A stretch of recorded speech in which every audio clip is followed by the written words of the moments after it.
Tonight, CCW News brings you coverage from Davos with our own roving reporter Phrytzie Fluffybottom and news anchor Max von Riegelbieser live at the World Economic Forum, where hundreds of real-life zillionaires fly their private jets to a resort in Switzerland as part of their plot to overthrow the world. Take it away, cats, and keep it. Thank you, Larry! Larry? Really?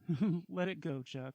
Phrytzie and I are thrilled to the tips of our whiskers to be part of this press corps here in Davos, Switzerland. The security here is a sight to behold. While all the rich and powerful people were being wanted, patted, and checked in, we just walked right in between the guards' legs.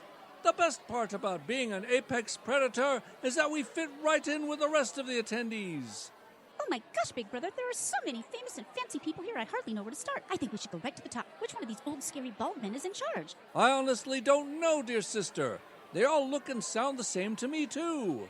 Oh, I think I recognize that guy talking over there. He has a really distinct accent. Let's start with him. Hello, Mr. Soros. We're here from CCW News, and we are big fans. We loved you when you only lived twice in Austin Powers. Would you please take a few moments to tell us about your role here? Hello, Miss Kitty. Welcome to my event.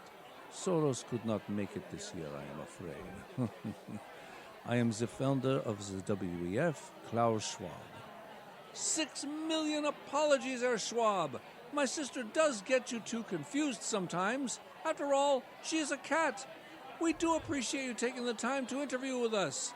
Our listeners are curious about the goings-on, given that there are so many odd conspiracy theories about how you want to control the entire planet's food supply, technology, medicine, energy, banks, communications, and population. They even say you want to create human-robot hybrids and designer stomach enzymes that you can use to reprogram and control people. Yes, that is all true. It is? Every single thing? Then why are other reporters being called tinfoil hat-wearing lunatics for asking if what you just said was true? And if it is all true, why are you doing it right out in the open for all to see? Well, we cannot have the general population concern themselves with the difficulties of our plans for them. It is better to have them believe that it is not real. They are so easy to manipulate that they will believe anything the talking box tells them. So we do not even bother to cover it up. I have even written a book that they could read about it if they wanted to. Oh, I don't understand half of what you just said, but it sounds nice. I hear that the theme this year is corporations for a fragrant world. That is cooperation in a fragmented world, Miss Cat. We intend to master the future by forcing big corporations and technology to work with governments for the Great Reset. But what if people do not want to cooperate? That would be most unfortunate, mein Cat. Oh dear! I did not see that coming. Well then, perhaps you should pay better attention. Auf Wiedersehen, Mr. Cat. Oh gosh, Big Brother, he got so mad over a little question that he stormtrooped off. I wonder why he was so upset. He seems to have everything he could ever want. He could be using all of his power and money and influence and smarts and connections and scariness to try to help people instead of being so mean and bossy all the time. It looks like I have a lot to read up on, dear sister. Look, here comes another one of the bigwigs. He is the president of Europe's largest industrial company, Siemens. I'll bet he's got more money than Kirk Cameron. Hello, Mr. Jim Hangman Snape. Do you have time for a quick interview? Oh, I've always wanted to meet you, Mr. Snape. I just wanted to tell you how much I love how you always treated Harry Potter like you didn't like him when you were just really a sad man who got hurt and then actually saved everybody in the end. I knew all along that you didn't kill Dingleborr. You don't look like Alan Rickman, but I know he was just playing you in the movies. I bet you're even nicer in person than how you were played in the movies. What in the world? So what would a wizard be doing at the World Economic Forum? Not a wizard, Oh, 1,000 pardons. That's correct. The wizard thing is only for the movies. In a way, it's a relief. At least that Klaus fellow will not be able to wish his new world order magically into effect. Now, since you are featured here at the WTF, you must still be very powerful in a different way. What were you here to talk about? I am here to discuss ways to save the climate. Oh no, Mr. President of Siemens, is the climate really going away? What will happen to the flowers and the birds and the lizards and the peacocks and the cows and the porcupines and the crabgrass and the pine trees and the fishes and the yellow-breasted sapsuckers and the goats and the kumquats and the platypuses and the hippopotamuses? Don't you worry, Miss Cat. It's not going away completely. It's simply changing. It is? Yes, and one of the main things we're talking about here is how we can correct that and continue to make the climate livable on Earth. A noble goal indeed. If I could only understand what you were talking about. I think I should go now. 1,000 barometers of pardons, good sir. I assure you I have only the best of intentions, but I am in the end just a cat. I don't always express myself in my intended way, but I promise I will do my best to understand and be understood. Fair enough. What is your proposal to help fight climate change? We strongly believe that a key component of success in this area is to reduce the number of meat eaters on the planet. You're not talking about us, are you? What? Oh no, we are strictly talking about the humans. Wow, that's a relief. I don't know what I would do if I couldn't eat chicken or fish or mutton or venison or rabbit or mice or canaries or cheeseburgers or steaks or chili con carne or clam chowder or beef stew or pork chops or ham hocks or buffalo wings or ceviche or pot stickers or sushi or shark or meatballs or beefy mac or BLTs or bison or... Stop it, please. You're making me hungry. And what do you suggest as alternatives? And Mr. Cat, until we can create new proteins, we suggest such sources as algae, seaweed, cacti, and the bugs. And how many people do you suggest should change from bacon-wrapped sirloin to braised aloe vera with ladybug butter? 5 dozen? A few thousand? Just 1 billion. 1 billion? Why, that's even bigger than the population of Ohio. A very lofty goal indeed. And are you volunteering to be one of those billion? Of course. I already am a vegetarian. Well, that would explain why you're so small, good sir. That leaves me with another pressing question, sir. Is your company name Siemens indicative of another alternative protein source? Screw this! I'm out of here! He must be on his way to a fine roasted ragweed and roach dinner. Oh, look, Big Brother, it's former Vice President Al Gore. Hi, Mr. Al Gore. Do you have time for a few questions for CCW News? Sure, Miss Cat. Mr. Gore, after you lost in 2000, you said the polar ice caps would be completely melted in 3 to 5 years, and when that didn't happen, in 2006, you bumped it to another 50 years in your inconvenient documentary, in which you also said that by 2016, children would have no idea what snow was. Then in 2017, you made your inconvenient sequel, in which you promised mass starvation due to crop failures in China. Much like the esteemed Dr. Fauci, whom I have also interviewed, I cannot help but admire a man who can tell such whoppers and still have a following. Screw this. I'm out of here. I didn't even get to ask him an inconvenient question. Oh well. Hey, Big Brother, here comes another nice man that didn't become president. Mr. Carey down here. You said you think using fossil fuels is bad for us. Does that mean your airplane runs on your wife's ketchup? Screw this. I'm out of here. Well, that wasn't very nice. How about this man in a sweatshirt who keeps asking everybody for money? I thought the panhandlers were supposed to be outside. Oh, dear sister, you should recognize the president of Ukraine. He interviewed with me just last year. Ah, yes, Mr. Zelensky. You say you oppose authoritarian governments. So when do you plan to step down? Screw this. I am out of here. We will continue to monitor the goings-on of the Axis of Evil, World Economic Forum. I'm Chuck U. Farley for CCW News. Good night, and may God help us.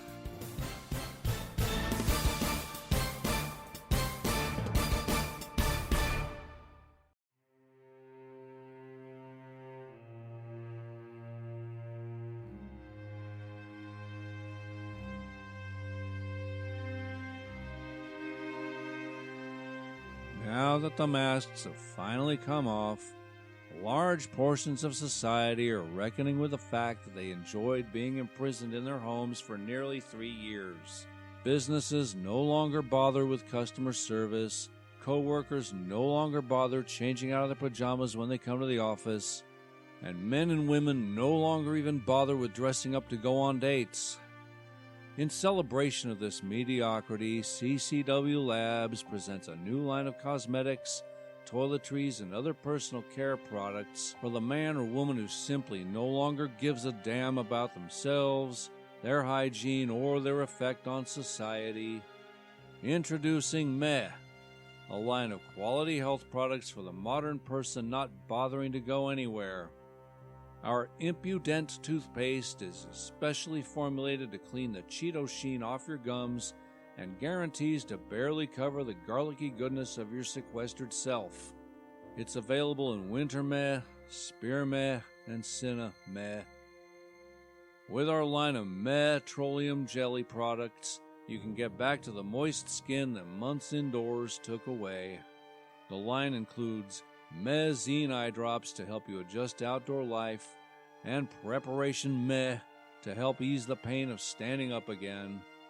Men and women will need our Maybelline makeup line in order to be accepted into polite society. With colors like Mesmerize, Material Girl, and our full line of metallics, you'll find colors to match your skin tone and your total apathy. Our products are only available online because that's the only way anyone shops anymore. Order today, or don't. I don't care.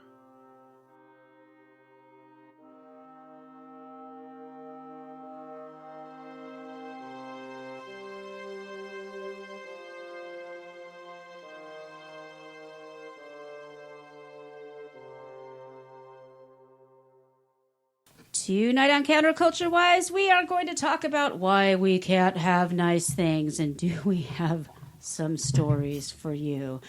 We also visit with Holy Crap, This Is Actually Happening, Chuck U. Farley, and another one of Phrytzie's fine gigs.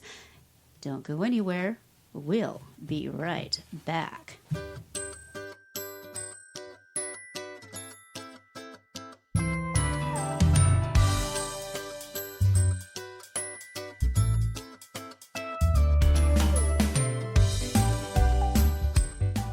Welcome to Counterculture Wise, a Stormcat production.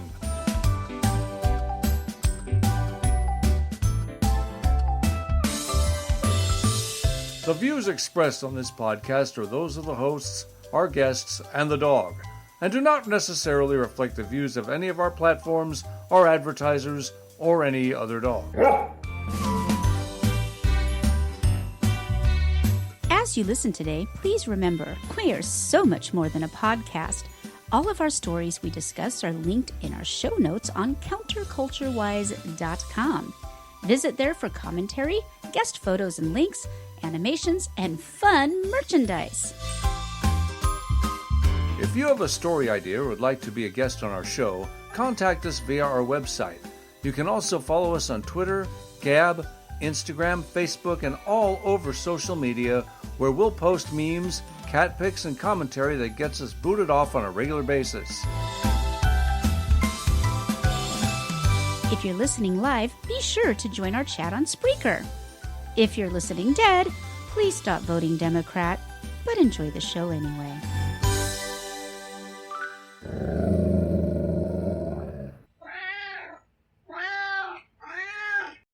And a fine howdy ho here from deep in the heart of Texas. What an amazing, beautiful, fantastic Sunday, even though it's very Seattle-y here. But we had friends from Seattle who brought the weather with them, and we had a lovely day with them. We'll talk a little bit about that in a minute. I am your hostess with the mostest, Ms. Melanie Hope. And here in front of me is my best friend, happens to be my husband, my co-host, and my sweet Babu, Mr. James Modis. You know, I really don't deserve that much applause, but I will drink it in kind of like the whiskey I had today. That was pretty amazing That stuff. was some pretty good stuff right there, yeah. Babu. Babu. I had to throw that in. It's in the contract. What, we didn't get a bad joke? I thought you had a bad joke. I was looking one up and didn't find one in time. I went to a site that says bad dad jokes, and a bunch of T-shirts come up. Of course, yes. Yeah. I'll do last week's. What did the mother buffalo say to the baby buffalo when she sent him to school? No idea. Bison. Babu. You're welcome. That's You're welcome. That's I usually pretty make bad. my kids do math for those jokes. If you hear much grinding in the background, that would be the dog's teeth on a toy that was supposed to be we're quiet. A professional outfit here. Yeah, we're trying to make them be quiet. They're going grind. Non-squeaky toys only. Okay, grind. So here at Grinder, we swipe left. Okay, I don't know which one of those works and which way right or left. Counterculture Grind is a Counterculture Grind is a Stormcat production. Hey, folks, I don't care where you're listening or if you're listening live or not. Whatever you are doing, wherever you are, drop everything. What? Hit hit share, hit subscribe, tell your friends, tell your enemies, tell that lady next door that keeps throwing her panties in your lawn. Tell everybody about Counterculture Wise. She's throwing panties in our lawn? I haven't even noticed. No, you haven't noticed. I was really hoping that you were going to take care of that. But yes, folks, give us a 95-star review if you like our show. If you hate our show, give us a 5-star review. And of course, if you have any complaints, please visit counterculturewise.com. Click on the ID10T form. Tell us what you're whining about, and we will give it the attention it deserves. Meanwhile, you are free to tip us. Send us your dough, buy our crap, all kinds of things going on. Of course, we are completely shadow banned on the Screw Tubes, but we are live everywhere else. So join us, won't you? Won't you indeed? It's been, I wanted to give a shout out today to some very close friends of mine. I've known the husband for over 30 years and the wife for almost as long. And oh, I didn't realize that you knew him so much longer. Yeah. So you saw them get married and everything. Yeah, I was. That's so sweet. I met him in 1991. Wow. And she was married to somebody. He was getting divorced from somebody, if I remember correctly. And they've been together for a long, long time now. And Clay and Val, if you're listening, we love you. And thank you for sharing an amazing weekend with us. It was great. I'll send them the They're link. RVing around the country, and it's just adding to my... Let me put it this way. I was against the idea of being an RVer just a few years ago, and now He I'm was like... also against the idea of dogs and against the idea of Texas. Man, well, let's just not go there. I have fixed you good, didn't I? She has this ability to take this narrow, short story and turn it into a Panavision, like I'm afraid to let him leave the house because he might bring home another full dog. Dolby stereo. Who cares? She was telling a story to our friends yesterday, and it started off just being a straightforward story, and then she went off on 100 tangents, and it should have taken 5 minutes, maybe. How long was it before it was like half an hour before I stepped in and said, and about the puppy, and about the puppy, and about the puppy. We've already shared the story of the puppy with you last week, but to give a quick summary, I got us a puppy. I wasn't really even wanting to get a puppy, but as soon as I met the puppy and how she interacted with Aaliyah, who is a lovely doggy, but a bit of a problem child, not her fault. She was Are you dating Bramage? Yeah, a little bit. She's doing the RCA doggy thing right now. Oh, her really? head's cocked and one of her ears is up. It's adorable. His master's voice. Yeah. Famous painting became the logo of RCA for decades. Oh, wow. I didn't realize that was from a painting. Yeah. It's She's also all upset because I gave her a treat and I gave the other doggy a treat and she finished her treat first. And now she's really upset about the whole situation. Yeah, they're weird. They're getting used to each other. They're best buddies, but they are still getting used to each other. And I have a feeling they may make an appearance in some sketches before very I long. haven't figured out their voices yet, but Yeah. I'm sure it's coming. Yeah. Yeah. But It takes time to develop. It takes time to develop these characters. I mean, we didn't have Max on as a character for a little while, and then once he was a character, it was a long time before we brought Phrytzie in. yeah. And she didn't start in the form she's in I think now. Abby was the first character because she had her own advice column, Right. which, You know, when Abby got canceled, we canceled. maybe, who knows, maybe one of these girls will take Abby's place like Abigail's daughter did. We'll see. Dear Sadie? Yeah. Dear Satan. I mean, Sadie. Sadist. We'll see. That's my nickname for her. So anyway, we call her spent a Sadist. lovely evening last night with them, and then this afternoon, this morning they joined us at church, and then we spent some time at their lovely RV.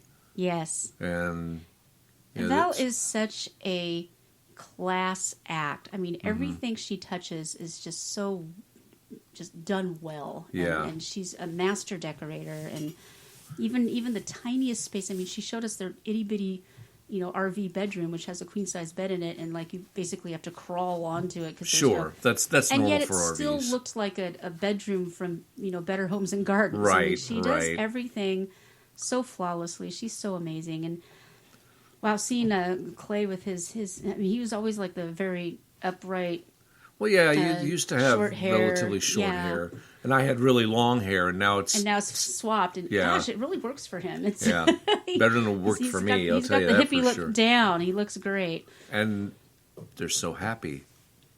They are. He's retired. He's living the good life. He is. He's having the time of his life, and they're visiting people. She said that they actually met people that she's only been friends with on Facebook, and finally got to meet them in person. I mean, how fun is that? That would be a lot of fun. Yeah. I do have some friends like that, and too. I'm going to brag a little bit. They're both members of Mensa. They're both absolutely brilliant, very fun people. It was a wonderful day, And we're going to wrap it up by talking about crazy, kooky people that are messing with our world, but it'll be fun. The great thing about it? What? No politics. We're except maybe it might be touched on by Chuck, yeah, but for we're avoiding that this evening just for not even avoiding it. Just that's the way the cookie and crumbled. Nothing's really changed. And same old. I mean, more documents. I'm sure they'll find more, and eventually they'll dig up some bodies or something. I don't know. It's yeah, that wouldn't make who very, very happy. But anyway, doesn't matter. He'll still get away with it. Yeah. Anyway, why don't we head on into the best place to start? Counterculture Wise is proud to present News of the Weird and Wonderful. Here are your hosts, Melanie Hope and Jim Monis. Okay, this one's a little different. This one veers on why we can't have nice weird things. And wonderful. This is weird. It veers on nice things, but it was just so weird. All right. Well, this happened in our old neck of the woods. Yep. Good old skedaddle. With each passing year, our stomping grounds seem to get wider and wider. But we're going to focus on Seattle for this one. When you start living all over the world. This is from Como News out in Seattle. A 27-year-old man was arrested Friday night after breaking into a Madrona home. Madrona is a fairly nice neighborhood in Seattle. In a Madrona home, filling up the bathtub and taking a bath with his clothes on. We don't have to take our clothes off to have a good time robbing your home. Huh? According to the Seattle Police Department, this is going to be a good show, folks. Officers received reports of the burglary at the 1700 block of 34th Avenue. Wait, that's where I live. No, I'm kidding. No. Around 7:15 p.m., a woman reportedly returned home to find one of her windows smashed, and there's a photo of the smashed window. Why they did that, not to the guy taking a bath, I don't know. Well, maybe he was gone by then. She returned outside, as I would too, yipe, and called 911, police said. Police arrived, and after getting no response from anyone inside, began searching the home. The man was found in the bathroom, clothed but very wet, and the bathtub was full of water. The suspect declined to provide any explanation for the burglary, police said, and was booked into King County Jail for residential burglary. Police dubbed the suspect a bathtub burglar in a press release. So that's not exactly accurate, because if you're a bathtub burglar, he didn't burgle the bathtub. Wouldn't he be like carrying the bathtub out? Yeah, he didn't burgle the bathtub. How many more times can we say burglary, and burglar before we start wanting a burger? Me. Yeah. No, I always want a burger. You always want a burger. We went out for burgers. We did. Last night. It was quite good, like usual. Local joint that's fantastic. Yeah. Okay, well, burger. That was different. We opened a McDonald's in our neighborhood. All right, let's talk about burgers anyway. No, I'm talking food, not McDonald's. Now let's head into more wonderful than weird. Yay. And hopefully it'll open. Here we go. More than 24 people teamed up to rescue a dolphin trapped in a creek in Clearwater, Florida. Brittany Baldrica, a senior rescue biologist with Clearwater Marine Aquarium, said neighbors called about a dolphin swimming alone in the creek. Yeah, dolphins shouldn't be in creeks. Even if they're freshwater, they probably shouldn't be there. A team from the aquarium monitored the dolphin for about 18 days. Days? And he didn't leave the creek. This posed potential long-term problems for the animal, such as isolation from other dolphins and an increased risk of harassment and human interactions. Therefore, NOAA determined it would be in the animal's best interest to intervene and help the animal leave the area. To get back into open water, the dolphin had to swim through a small opening under a bridge, and understandably, the dolphin seemed afraid to go through this opening. Well, he must have gone through at some point, but a team of 28 rescuers formed a human chain to... I would so do that. Like, you wouldn't even have to ask. I'd be like, there! You'd be the one leading it. Were you kidding me? I'll save you, dolphin! To create a visual and sound barrier to guide the animal under the bridge and back to safety toward Tampa Bay. The goal was to not put hands on the animal. The goal was just to be a barrier that was novel to the animal. So we wanted to create a physical barrier as well as an auditory barrier. So we had somebody behind us that was banging on a boat, revving their engine, and then we were splashing the water and moving toward the animal. So we were giving the animal the option to swim through the bridge on its own. We're thankful to the residents in the area who worked with us to help protect the animal from harassment and provided, because, banging on a boat and, pushing him and screaming at him and revving engines wasn't harassment. I want to bang on the boat all day. And provided access to their property while we monitored and rescued the animal. Well, hopefully the dolphin found his pod and is back to being a happy, happy dolphin. Good story. I like that story. Freaking hilarious. All right. A father tried to leave his family's group chat due to the pressure put on him to respond. His 23-year-old daughter posted a screenshot of his announcement, which has gone viral on Twitter. Allison D'Orazio's father, Dr. Thomas D'Orazio, sent a sincere message to his family's group chat. I can't keep up with the pressure of always having to lol or like or heart everyone's random thoughts, pics, and amusements, he wrote. He continued, for all future texts, I love them, laugh at them, or like them. Unless it's bad, then I dislike them.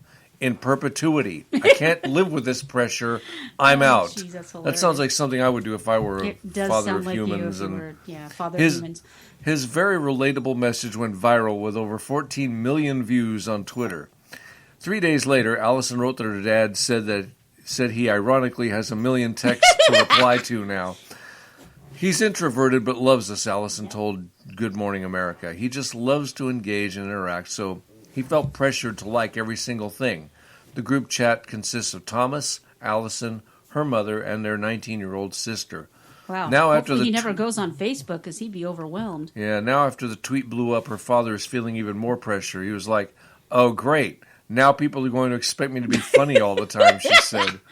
Twitter users shared similar stories about their own fathers. Oh, I love him. My late daddy, God rest his soul, reacted only using the emoji with sunglasses for every message or announcement, even if it wasn't appropriate. Cracked me up every time, Melissa said. OMG, stop, I love him, another user wrote. LMAO, is this a dad thing? My dad called me to tell me he didn't like group chats, another user commented. I do despise group chats. I seriously despise them. I don't despise them at work, but I don't like them outside of work. They're necessary at work. When you're all working remote like I do. Allison added that her father did not actually leave the group chat.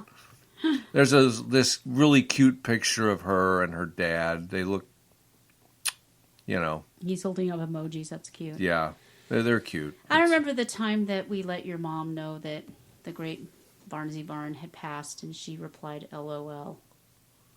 And one of my other friends who knew him gave me a thumbs up. I won't mention their name, but I don't think that's it was an accident. Yeah, but happens. Still, it's like, oh, thumbs up that my cat's dead. That's just great. That's great. Thanks a lot for nothing. Barnsey Barn, also known as Don Barnzini in our sketches, is making a return soon as well. Our chat's asking about... I'm coming back. And you're gonna, I'm going to do a Don Barnzini. Yeah, I'm going to do another Don Barnzini. Our chat is asking if you put Mr. Monas in there, would it be a bathtub gym? So that was about our bathtub story earlier. My God, how the money I prohibit those type of jokes. All right, so those of you who are loyal listeners may know about our Slumlord Maintenance School, which is in the process of being animated. This is definitely not the maintenance men we've had experience with. Jordan Blake and David Qualls were hard at work Wednesday morning, already definitely not any maintenance man we've known, fixing a garbage disposal in an apartment. Apartment? A deportment. When they heard a loud ringing. The rent QC workers had no way of knowing when they walked out of the first floor apartment how important their next steps would be. Fire was ripping through the 2-story, 16-unit apartment building. 15 of the units were rented to tenants, and the ringing Blake and Qualls heard was smoke detectors signaling them to rapidly spreading flames. The fire was primarily on the second floor when they walked into the first floor hallway. When the Moline Police Department praised the... I just washed my eyes and I can't do a thing with them. While your voice still sounds good. Yeah. It's only professionalism here at Counterculture. Teeth grinding on bones. Us going erply blurply blurp. Erply blurp, yeah. Dogs, yeah, okay. When the dogs finally took a nap. While the Moline Police Department praised the efforts of those who helped rescue Timber Knoll residents, Qualls and Blake shunned the spotlight. Qualls declined to comment, and Blake was unavailable for comment Thursday by the owner. Well, but tell us what... Okay. But I what? We're not going to... What they're saying is we don't get to hear from these guys. But now we get the story, because I wanted the story, and they're like, they declined the... Well, give me the dang story. Here comes the It story. was around 10:15 a.m., he said, when a call came into the Rent QC offices about a water leak in the building. Qualls and Blake were already in the building, but we sent another maintenance worker over. Here's what I know from what everyone told me. Qualls and Blake walked out into the hallway, and there was smoke coming down from the second floor. They tried to go up the stairs, but they were fully engulfed in flames. Qualls and Blake started down the first floor hallway, knocking on doors to alert tenants. At some point, the smoke became so thick they had to crawl on their bellies. These guys are heroes. Blake had to leave the building first because the smoke was too much. Qualls stayed and made sure he knocked on all the doors, then he got out. Once Qualls and Blake were out of the building, Millman said, they turned their attention to the tenants of the second floor. Qualls told Blake to get the ladder from his truck. That's when the guys from Asplund Tree Service showed up. They were helping both men get people off the second floor balconies. Wow. Millman described how a man and woman reached the balcony with an infant. My baby, you got to see my baby. Isn't it Popeye that usually saves the... Get on with the story. The lady was holding her baby, and she dropped the baby down to Qualls. I'll save you. Wow. Then they got the lady and the man down. The baby's like, wee! Don't toss that baby. Moline police cruisers quickly arrived and parked beneath another balcony. They had people jumping down from the balcony to the top of the police cruisers. It was a real team effort all around. He said a lot of heroic people responded to the fire. What our employees did, the crew from Asplund, was just amazing, he said. And the police, first responders, and firefighters were amazing too. We just can't thank everyone enough. Rent QC is working to find alternate housing for the tenants. That's sweet. Displaced by the fire. Police said the fire was arson. Wow. That was a twist I wasn't expecting. Me either. And arrested Frederick Germain McKenzie, 36, of Moline. He was being held Thursday in the Scott County Jail on an interstate warrant and a $100,000 cash-only bond. He waived extradition to Rock Island, where he faces charges of arson and aggravated arson. Wait, the hell is aggravated arson? Don't make me do it. Don't make me do it. Don't make me do it. Oh, I'm aggravated now. What an idiot you are. Oh, my God. Fire. I'm setting it on fire. He is a former resident of Timber Knoll, police said. Court records show he was evicted from an apartment there in December. Oh, so he tried to murder a bunch of people? Psychotic. Wow, so this was both News of the Weird and Wonderful, and this is why we can't have nice things. So that worked out, didn't it? Theme tonight, which fits into our theme. Yay! But before we head into our extra boozy edition of This Is Why We Can't Have Nice Things, Oh, you'll understand. It's a good thing I'm You'll understand sipping why I on called a it. Budweiser while we're doing this show. Way not a to tell sponsor. everybody. # save the keyboard. Yeah. You'll understand when we start reading our stories why it's the extra boozy edition. As you know, our sweet little gray kitty has a side gig, and every now and then we get insight into what she's up to. So let's check in with her. All right, Phrytzie, time to record some more disclaimers. I know you'll do your usual great job. Your copy is on the stand. Any questions? No, Mr. Nice Director Guy. All right. Bank Shank, take one.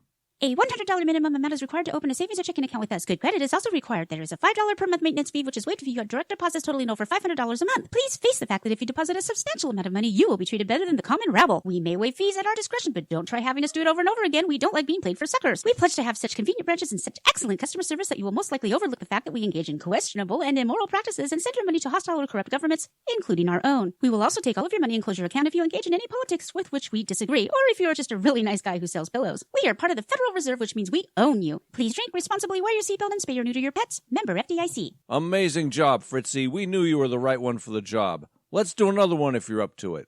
Deafin absolutely, Mr. Director. Great. Let's go. Retail detail, take one. The 40% off everything sale excludes discontinued items, promotional items, food products, non-food products, Christmas items, Halloween items, Arbor Day items, alcoholic beverages, non-alcoholic beverages, housewares, softwares, hardwares, firmwares, outerwears, clocks, blocks, socks, rocks, sporting goods, canned goods, picture paper, wrapping paper, liquid paper, legal pads, doggy pads, furniture pads, greeting cards, business cards, playing cards, cardboards, blackboards, surfboards, skateboards, chalkboards, smokeboards, hats, mats, cats, bats, rats, houses, mouses, louses, ice cream, cold cream, whipping cream, aspirin, broke cream, laptops, desktop, box tops, skinny tops, peanuts, walnuts, grape nuts, coconuts, candies, brandies, books, nooks, apes, tapes, grapes, drapes, and salamanders. A flawless job, Phrytzie. Now we have a special one for you. You ready to go? You bet, sir. Fantastic. COVID-19 vaccines legal disclosure, take one. Redacted can cause redacted, and redacted. If you experience redacted, or redacted, then redacted as soon as redacted. In a number of small cases, redacted has been known to redacted, and redacted your redacted. Please redacted if you experience any of the following. Redacted, or redacted of the gums. For further questions, please contact redacted, Washington, D.C. How'd I do? Great job, sweetie. We'll have more work for you soon. Any questions? Yes, Mr. Nice Director Guy. What does redacted mean? So if you're wondering what that was about, there was a story released that a certain Pfizer company... sorry, YouTube, sorry. A certain company whose name rhymes with visor... Or wiser. Or... Yeah, I wouldn't use that. Or advisor. Actually withheld the information on side effects of a particular medical experimental... that's all I'm going to say. That's all you can say. Yeah, they hired Phrytzie to read those, and as you can see, the information was almost fully redacted, which is a true life story. Anyways, really good job. You know, Phrytzie's the only one who actually makes money in this family doing. Well, we can be making money too, if you would kindly support our show. Head on over to counterculturewise.com. Buy our crap. All right. We've only got 15 minutes before the top of the hour. Do we want to talk about something before we wade into this? Because we have quite the topper for the evening. Yeah, we've got all kinds of fun stuff. The last story of this segment is going to put a nice cherry on the crap sundae. So really? Oh yeah. Oh my. Oh yeah. Oh, my. Oh yeah. We didn't talk about any celebrity deaths. There weren't any major ones. Did anybody die? Nobody died. I mean, Tom Verlaine, the guitarist and singer for the legendary new wave band Television, passed away at the age of 70. But I got to admit, I have one of their songs on my Spotify playlist, and that's the only song of theirs I know. They apparently did a lot of really good stuff. Yeah, I've never heard of them. Yeah. I've never heard of them. Their best album supposedly is Marquee Moon, so I'm going to give that a listen soon. There was a bill passed. Mm-hmm. Let's see if I can find something about that. I believe it was... what was it called?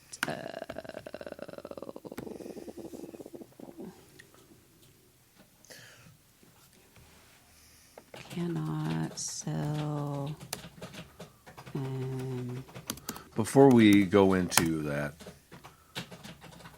so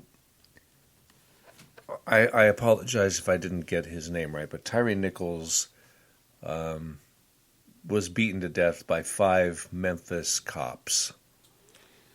And I don't want to put a damper on the evening by dwelling on it. I just think that this is... I can't say it was...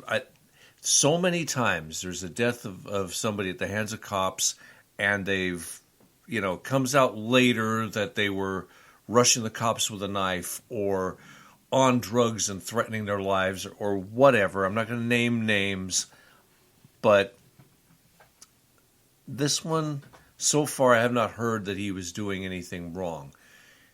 I just want to say that the issue of race, I understand, but the 5 officers were all African Americans as well. So I'm just going to step back and I'm asking, how do you think the press is going to handle this differently from something like Mr. Floyd, and the white cop? This is different, and I'm wondering. It's going to be the same as what they did with the Chinese shooters. It's like they mentioned it, and then it was like, whoops, the shooters were Chinese, and then nothing. Yeah. Never heard about it again. And I also think that this might start happening more and more if these left-leaning cities continue to do the defund the police thing. The good cops are going to leave, and then you're stuck with people who are going to beat you to death if you cross the street the wrong way. I don't want to talk too much about it because we don't know anything. Right, but exactly. But there is talk that these cops knew this man. Mm-hmm.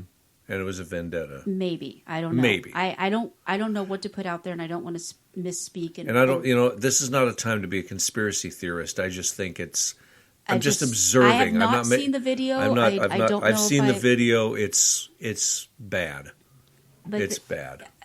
My concern at the time when I was first hearing about it and they were talking about releasing the video is they kept saying it was worse than Rodney King? Yeah. And it sounded to me like they were trying to gin up fiery but mostly peaceful protest. It sounded to me like they were trying to create that. Mm-hmm. They were getting people primed for that, and already there have been fiery and not mostly peaceful protests. It's like, what's the motivation here? Because nobody even waits. And I mean talking on both sides. Right. Nobody waits to find out what really happened. They don't wait until the court case. They make their snap judgment. They go out in the streets and they raise a ruckus, and then it trickles in later that there were some details that nobody was talking about. So I'm not going to stand in the street and scream justice for so-and-so. I'm also not going to say, oh, he probably was a criminal. I'm not going to do any of those things. Well, and that's the other thing, too, is they are out in the streets smashing windows and setting things on fire and saying justice for dude. All 5 of those cops are currently in prison and have been charged. Oh, heavily. Yeah, this is a... So what more do you want? Why are you still out there committing crimes as bad? That's an excellent point. In because his name. Justice was served. They're in jail. Yes. They've lost their jobs. To their credit, the Memphis police acted quickly, and if they turn out to be innocent, great, they'll get reinstated. But well, no, because if they turn out to be innocent, they'll still be. Well, you know what I mean. Yeah. It's a different world from the one I grew up in, isn't it, folks? Well, we lost a ginger. Somebody posted in chat. Annie Orshing. Now, I am not familiar with her, but she was in Bosch 24. I barely remember that. Runaways. She was only 45. She died of cancer. That's very sad. That is way too young to go. I remember watching 24. I don't remember her from 24, but anyway, she's lovely woman. Yeah, she's beautiful. Really, she's one of us, or was one of us unicorns. Ginger with blue eyes. Okay, this is what I was looking for. The House passes the bill to ban oil sales to China.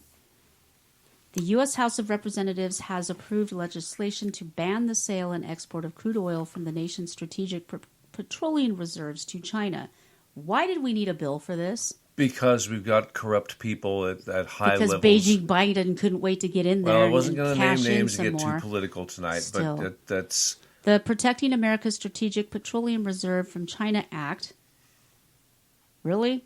They couldn't come up with a fancy name like even spell Operation anything. Ding Dong or... Pasperacha. Yeah, it doesn't even spell anything. Guys, you suck at this. Passed 31 to 97 with 113 Democrats joining the Republican That counterparts. is what I want to focus on. No, what I want to focus on is the 97 that hate the country and need to be taken out of office. Yeah. What are they, Chinese spies? What are Well, I mean, let's why? concentrate Why would you vote on against both that? then. I just find it remarkable that even Democrats see this as such a heinous act. Yeah, it is. That they're actually doing their jobs and representing us for, I won't say for a change, but it's a rare situation. The bill specifically bars the Department of Energy from selling petroleum products from the reserve to any entity that is The under reserve is for us. That's the whole point of it. Yeah, but they just sell it. Anyways, it's from selling petroleum products from the reserve to any entity that is under the ownership, control, or influence of the Chinese Communist Party. How about to any entity that is under the influence, control, or ownership of anybody but the United States of frickin' America, because that's our frickin' reserve? Well, it's a start. Call me crazy. It's a start. And yeah, the 97, I want their names. If they quote, represent, unquote, Texas, I want them out. I'm pretty sick of our so-called representatives not bothering to represent us. I think they've forgotten you are our servants, not the other way around. Yeah. And it was never clearer than during COVID, where they're just basically, yes, we shall dictate and tell you what to do. It's like, no, honey, that's not how this works. And why so many people were willing to just, do everything they said. Well, it wasn't that. I don't care. You listen to the government, you do what they say, whatever, but don't stand there on Facebook being one of their brown shirts and screaming at us for not following unconstitutional mandates. People are saying, it's not unconstitutional. Well, yeah, it was. If you can bring your gun-toting self to the gym and threaten violence upon the owner unless they shut down their business, not only is that unconstitutional, it's evil. It's evil. And more people should have stood up and said no. And if more people had stood up and said no, it wouldn't have lasted as long. It's still going on in California. They're talking about doing it again in Vegas. It's still going on in certain areas. And they want to bring, they're actually seriously talking about masks every winter. And it's like, no, people need to stand up and say no. And when they come with their guns and whatnot, they can't shoot us all. Okay? You're our government. We voted you into office. We can vote you out.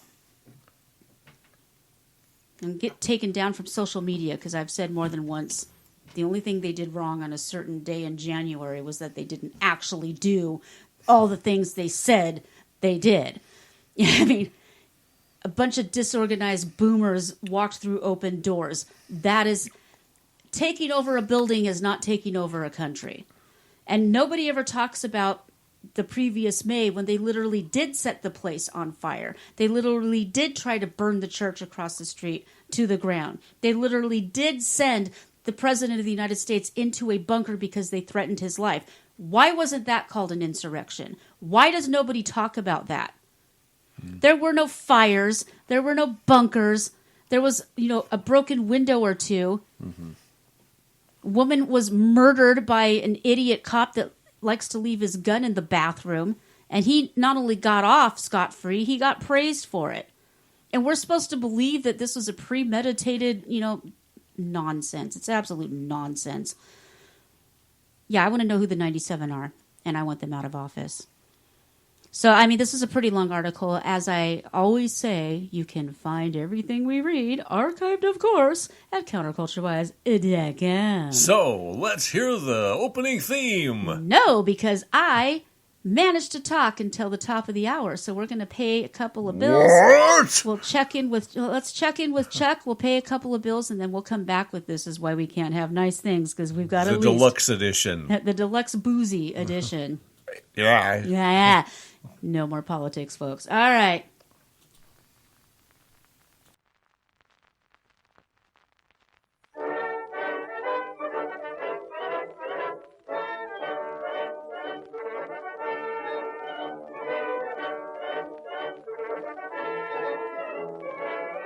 And now, CCW News presents Holy Crap, This Is Actually Happening! Premeditated Accident Edition, January 26, 2023. I'm Chuck U. Farley.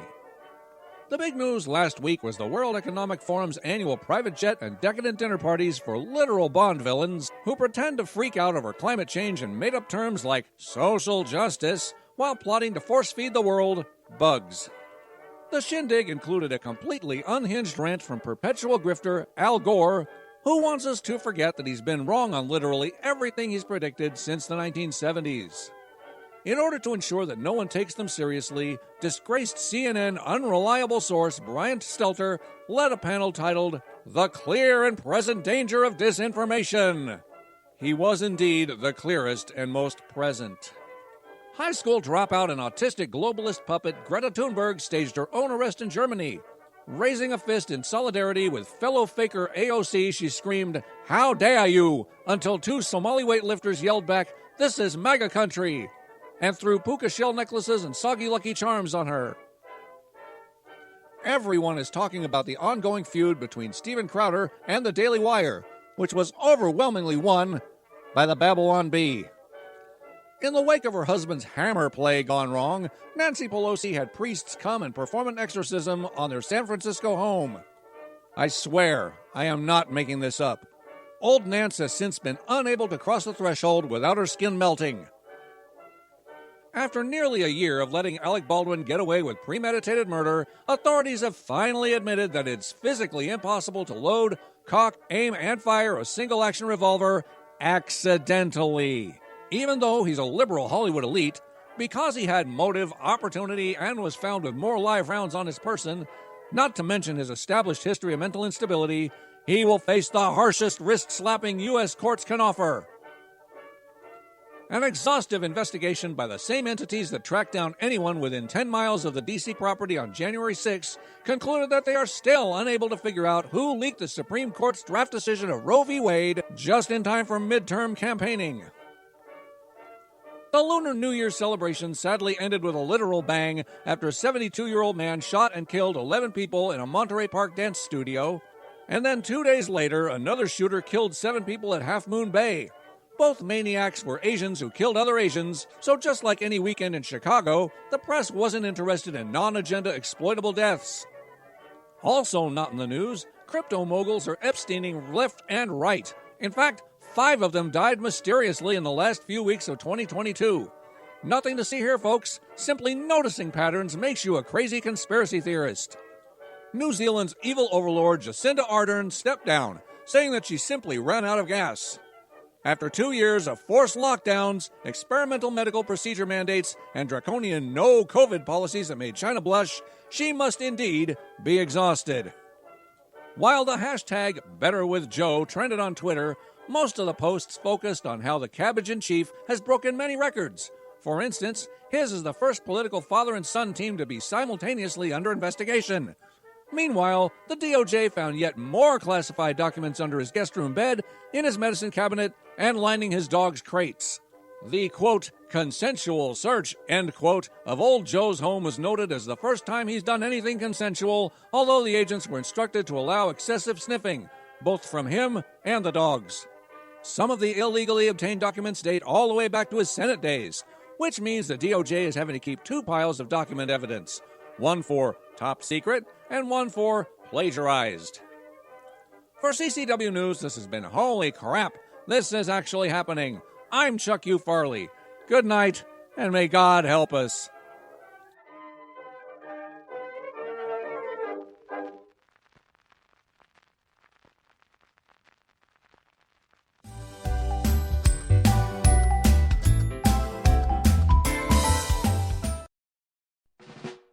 Leaders, listen up. Do you feel like you can't get a dang thing done because of all the namsy-pamsy crybabies that want you to coddle their creativity? When you give orders, are you met with vacant stares only rivaled by a cocker spaniel? It's not them. It's you. You need to shape up or they'll ship you out. Read The Sniper's Guide to Leadership, and you'll become a more effective leader, communicator, and motivator. Forget SMART goals and learn SWIFT goals. Get The Sniper's Guide to Leadership in paperback, Kindle, and Nook. Today! When a disaster happens, are you ready? Do you have the supplies you need to keep you and your family safe and survive? The Zombie Outpost store in Wilmington, Ohio, at Cedar Creek Flea Market, stocks quality gear you need to be ready for the next emergency or even a camping trip. Visit zombieoutpoststore.com for location and hours. Check out our assortment of essentials you need when the next disaster happens.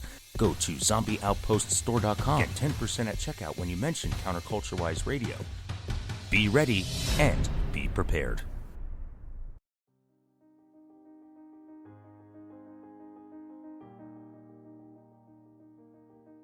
These are triggering times. Between mean bosses forcing you to work your full shift as scheduled, having to actually be considerate to your fellow human beings, especially your friends and loved ones, and also having to constantly endure microaggressions from people who honestly believe they're innocent and have the best of intentions, not to mention Orange Man bad, the world can make you want to pull your blue hair right out of your head, bark like a dog, and scream "ree" at the top of your lungs. Yes, the world is a scary place, but your car doesn't have to be. Introducing the Toy Motor Safe Space, the first SUV designed and marketed for millennial college students and the professors who inspire and influence them. With 23 cubic feet of storage space, you'll have plenty of room to store your picket signs, your crayons, your stuffed animals, and your emotional support iguana. Each seat has its own retractable blankets and booster seat-style double seat belts to cradle and comfort you. The bubble wrap enhanced bumpers will give you that college feeling even when you are on the road. Additional safety and comfort features include our patented RE horn, allowing you to make your presence known without a toxic masculine blast, a state-of-the-art smart sound system that automatically blocks out conservative talk show hosts and country music, and of course, Bad Year tires, the tires that always veer left. This fine SUV is solar-powered, and when the sun isn't shining, your retractable blankets allow it to be wind-powered. It's a virtual Green New Deal on wheels. Our premier model is available in your choice of Lives Matter Black or Antifa Blood Red. Arrive at your mostly peaceful protests in style and comfort with the new Toy Motor Safe Space.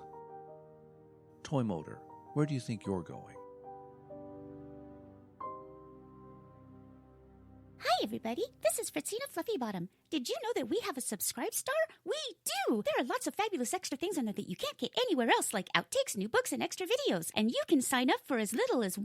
Our entire show is funded by you, our loyal viewers. Please make sure you sign up today so that Mommy and Daddy can get me shiny new belts for my collar, extra feathery toys, yummy crumbly cat food bowls made just for kitty cats, more cow pillows for my couch, name brand albacore tuna, my own pink news desk, stuffed animals that look like me and my big brother Max.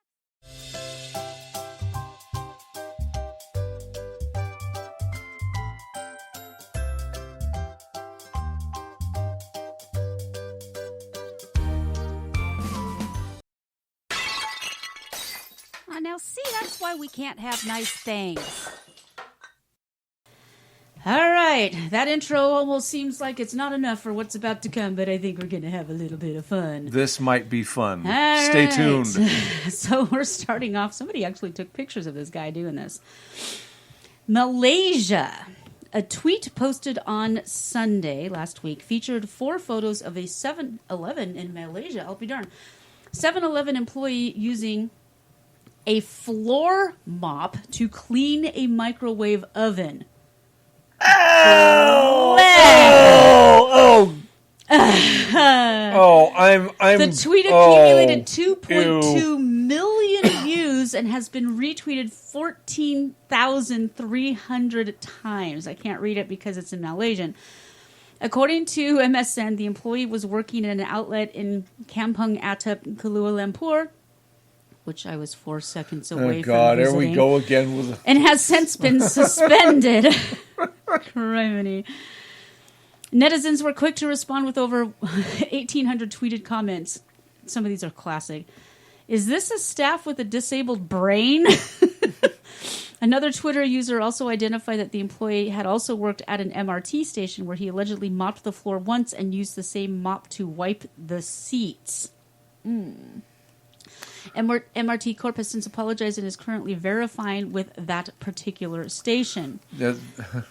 Wow. He didn't learn the first time? Nope. On Monday, 7-Eleven issued an official statement apologizing for the employee's actions and has also updated the actions taken in response to the incident via tweets posted on Tuesday. We at 7-Eleven Malaysia would like to offer our sincerest apologies. I don't know why Malaysians have a British accent, but that's what I decided. When did that start? Well, it's their spokesperson. Oh, okay. Because I have no idea what a Malaysian accent sounds like, and I would probably mess it up. For the actions of one of our employees who failed to comply with our strict sanitation protocols. This is a clear violation and does not reflect the high standards we strive to maintain in all of our 7-Eleven stores. When I think high standards, Doesn't say whether they canned the kid or not. A brand new microwave oven has replaced the one which was being mopped by the employee while the thank store is heaven. undergoing a thorough cleaning. And the entire store is going through a thorough cleaning and sanitation process. 7-Eleven Malaysia has assured that stricter measures will be implemented and will ensure that their employees follow their hygiene protocols. Yeah, 7-Eleven is an international company. Do you know that their parent company is actually in Japan? I did not know that. No, their parent company is Japanese. I'll be darned. So they are truly an international company now. Okay, well, I do love me some 7-Eleven, but not I love with me some mops in the Slurpees, microwave. but I don't know if I ever want to use Not their with mops in the microwaves no microwave. mo. All right, welcome to the extra boozy edition of This Is Why We're Gonna 99. All right. Give me a second here. Those ads pop up everywhere. A previously unlicensed... I get no ads. How are you getting ads? That is a you thing. I don't know. It's a Chrome thing. A previously unlicensed Des Moines hotel where inspectors found trash, pests, non-working smoke detectors, and a sex toy in the microwave oven of another microwave oven story. Mm-hmm. There's a theme today. Yes, I would They imagine. flow into each other All right. today. Trash, pests, non-working smoke detectors, and a sex toy in the microwave oven of a guest room I would really has been like to know granted what a sex new toy license was in by the the microwave states. oven. I really wanna Inspectors know. visited the Baymont Inn and Suites at wherever the hell it was and cited the owners for 14 regulatory violations, an unusually high number. High number. www. What the? Anyway. You think? Thank.com. At the time, the hotel was operating without a license. Ruh-roh. According to the inspector's report, he initially refused to grant conditional approval for a license because of uncorrected violations concerning the condition of the guest rooms. Boy, I'm telling you, the next time I visit Iowa, that's where I'm going because I like the exciting high life. Well, I mean, it looks nice. It looks nice from the outside. It's probably better now. It would have to be. It's like that. It's like that Jack in the Box E. coli thing that hit Washington State when I lived there. And oh yeah, and then nobody wanted to go to Jack I in the went Box in at there all. and I was treated like a conquering god. Yeah. Oh my god, a customer! I ordered a chicken sandwich. I'm not stupid. Anyway, all right. Let's see. The owner agreed to not to accept any new. Well, I got to back up here. At the time, the hotel was operating without a license. How did they do that? According to an inspector's report, he initially refused to grant conditional approval for a license because of uncorrected violations concerning the condition of the guest rooms. The owner agreed to not accept any new guests or reservations until the hotel license application had been submitted and the license was awarded. The next day, the inspector reported the hotel had corrected the guest room violations and a conditional license was approved, pending the submission of a license application and a payment of a fine. It should just get converted into a Trump hotel. During the December 22 inspection, I don't know why I said that. Inspection of one guest room, the inspector found an accumulation of trash. Best, the very best. Be the very Sex best. toys in every microwave. Orange ones only. Well, We're having a lot of fun with Trump lately because he's Oh, God, okay, you gotta goofy, love Dave in chat. So the inspector had reservations about granting permission for reservations. I'm trying not to swear, Dave, but you're an MFing genius, okay? You the man. You the man. You the man. Thank you. you. Thank you. Okay. Yes, all right. Let's see. During the December 22nd inspection of one guest room, the inspector found an accumulation of trash behind the bed, a sex toy inside the microwave oven, a soiled shirt stuffed into the ice bucket, and other articles. This isn't the hotel's fault. Who this were is these a really people? Bad guest. Who in the hell were these people? They have like the Who staying there or something. It was a nice room. I hope they enjoyed it. I don't know who that was. It's kind of anyway. It was more like a guideline. It's just inside them. And other articles of clothing that had been discarded under a couch. In addition, the smoke detector wasn't working. The smoke detector. No, that's important. I'm sorry. know, You're in a it's just hotel. like, That's important. Sex toys and trash and The soiled owner shirts agreed to dispose of the microwave. Man, they're making a living between 7-Eleven and Baymont hotels. Sounds What in to the me poop? like they need to fire their housekeeper. Oh no, here's more. Oh no! In a separate room, the inspector found trash behind a dresser console and clothing discarded behind a couch. A review of 7 other guest rooms uncovered similar problems. Non-working smoke detectors, accumulations of trash, a soiled table and couch, a prong of some kind stuck in a bathroom electrical outlet, which would explain the rest of the behavior. Food debris, broken outlet covers, visibly stained furniture. I don't want to know. That had to be discarded. Oh, the black light action in that joint. And owzy bowsy. Of course, toilet bowls that were visibly soiled with accumulated debris. Oh no! And let's not poo-poo the notion. Let's leave it at that. One bathroom, I know it's a horrible story, dog. One bathroom faucet could not produce any hot water, and the interior of the lobby ice machine was soiled with debris. They should have just closed it down permanently and said, until this place has new ownership and a whole new staff, and maybe change the name to something, anything. You forgot the dead gnats, dead fleas. I'm just done. In the kitchen's reach-in freezer.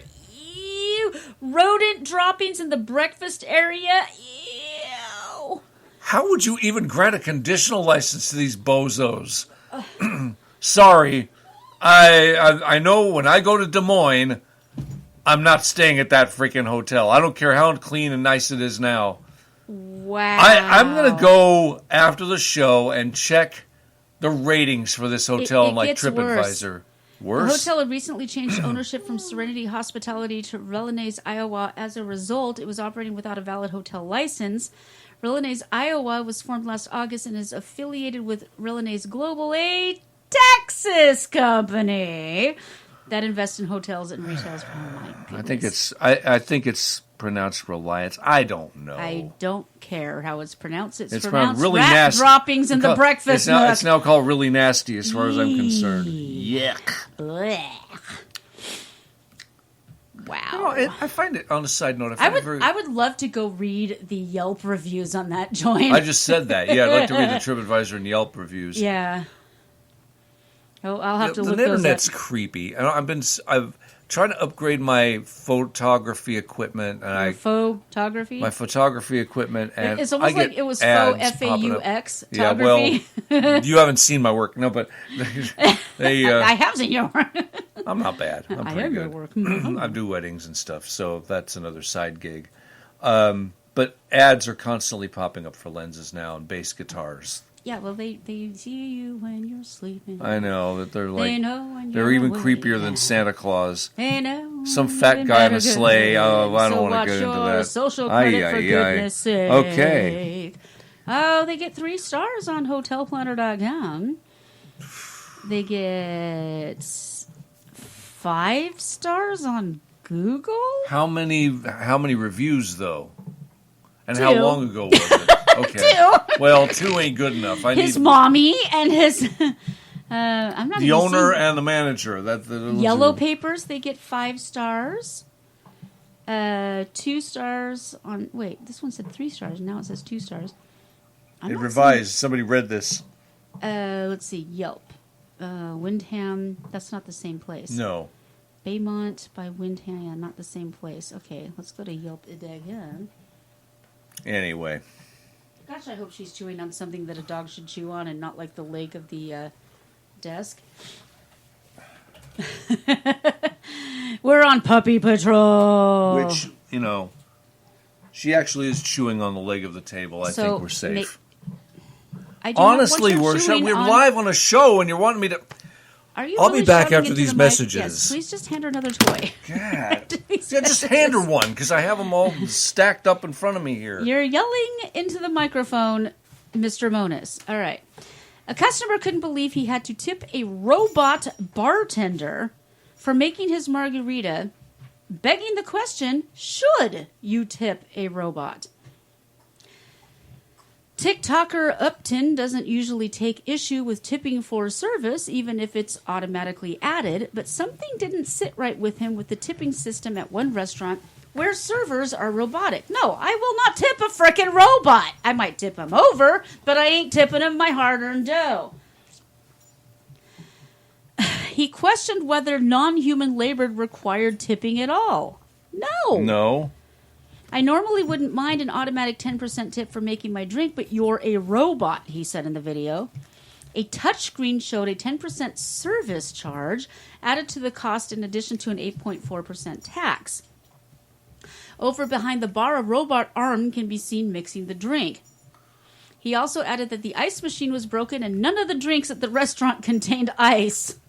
I wonder what was in their microwave. Oh, wait, I need to do the... Where to go? Blast. By the time I find it, it's We're no a longer professional funny. outfit here. Yeah. Nothing. Gosh. Okay, now I think I've got everything where. All right, yeah, cool. Service charge. People found the situation more ridiculous than anything. Some noted that a service charge may or may not mean a tip in this situation. No. Here's the thing. A service charge on a restaurant bill is like the seat charge on an airline ticket. It's stupid. It's ridiculous. Because I happen to know firsthand that you are not allowed to opt out of a seat on a flight. So why not just, I don't know, have that be part of the ticket? I mean, I don't get it. Anyway, your turn. All right. This is from our neighbors across the pond. A houseboat weighed down by beer bottles and Carling cans, Carling is a lager drink, has sunk in Salford, Greater Manchester. Firefighters used an underwater camera to inspect the inside of the boat and discover the array of alcoholic beverages. They also determined that no one had been inside at the time of the sinking. Emergency services had made their way to the water by the Dutton Arms pub on the Bridgewater Canal in Eccles on Friday afternoon. Police reportedly smashed one of the windows to ensure nobody was inside. A box of Carling lager, a pair of old trainers, and bottles of beer were strewn inside the houseboat. I'm assuming trainers are like tennis shoes. I have no idea. These British people and their English. A spokesperson for Greater Manchester Fire and Rescue Services, or GUMFERS, said just before 12:30 p.m. on Friday afternoon, 2 fire engines from Salford Central Fire Station, along with a technical rescue unit from Ashton and the Water Incident Unit from Eccles were called to, darn these British, were called to report to a submerged... so much that I sink a ship with my empties. That is a skill even I do not possess. I'm impressed. What's all this then? How many empty wine boxes do you think it would take to sink the Titanic? We're close. Hey! We're not really vicious people. We love each other dearly. We accept each other's foibles. Foible. Foible. Well, did I mispronounce it there? Did I mispronunciate the word? No, I didn't. Word. Okay. It's a great word. Thank you. All right. What you got for me, Hope? What do I got? Well, it ain't no houseboat, but it still involves booze. Yay, booze. Hotel mini fridges are one of the most controversial amenities going. Whether your hotel offers one or not, whether the selection is good, and whether the offerings are free or not, is all fair game for debate. I don't know. That's not That's a controversial. crappy beginning. It is. They're not controversial. Although I can say I have never seen a hotel mini fridge with free stuff in it. Never. Ever. No, ever, no. ever, You're ever. going to pay for the Ever, drinks. ever. Bottle of water, can of beer. It's going. It's going And to it's charge always going to be 90,000 times more than you would pay You for go it. across the street to a drugstore. Yeah, exactly. You know. Unfortunately, the quality of said mini fridges often varies from one venue to venue. In one establishment, you'll find a treasure trove decked out with complimentary drinks and snacks. No, you won't. But in the next, you'll find a menacing side with an extortionate price list. Well, one hotel guest was left unimpressed when they discovered they could be charged for simply opening the mini fridge, even if they didn't take anything out. Okay, now that's controversial. Yeah. In a post on Reddit, the visitor shared a photo of the explanatory notice. Quote, "The refreshment center is on a sensor. Use of the refreshment center for personal storage with I think they mean will, automatically incur a $50 charge." 50! I'm sorry.